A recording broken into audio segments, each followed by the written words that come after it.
পর্ব ২২৮। তারা যেভাবে জীবনযাপন করতেন। আসুন পিছনে গিয়ে একটু দেখে নেই কীভাবে নবী করিম সাল্লাল্লাহু আলাইহি ওয়াসাল্লামের একজন সাহাবী জীবনযাপন করতেন।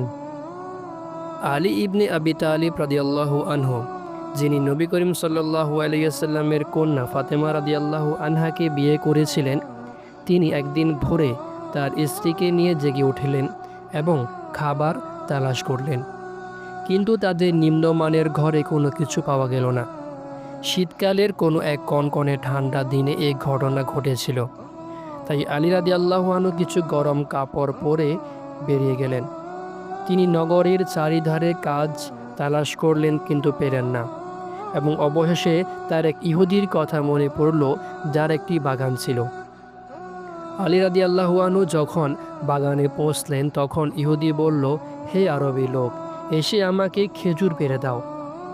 একটি বড় বালতি পুড়িয়ে দিলে তোমাকে একটি খেজুর দেব।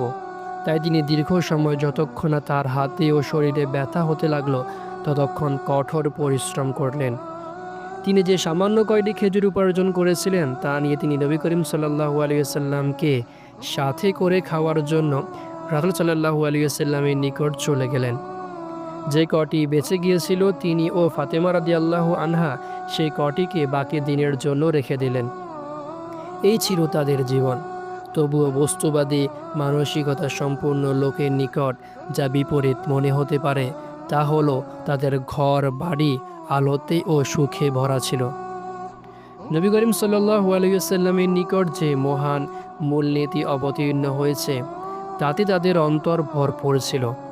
তাদের অন্তরের আধ্যাত্মিক আলোতে তারা সত্যকে উপলব্ধি করে তা গ্রহণ করেছেন, এবং একই সাথে তারা মিথ্যাকে চিনে তা বর্জন ও প্রত্যাখ্যান করেছেন।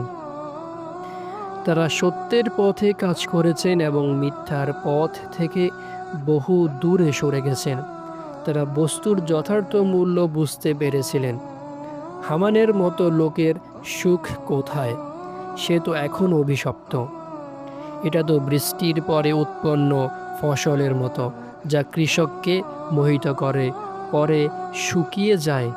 তখন তুমি এটাকে হলুদ দেখতে পাও, তারপর তা খড়কুটো হয়ে যায়। সূরা আল হাদীদ। সত্যিকার সুখ ছিল বিলাল রাদিয়াল্লাহু আনহুয়ের, আম্মার রাদিয়াল্লাহু আনহুয়ের, সালমান রাদিয়াল্লাহু আনহুয়ের।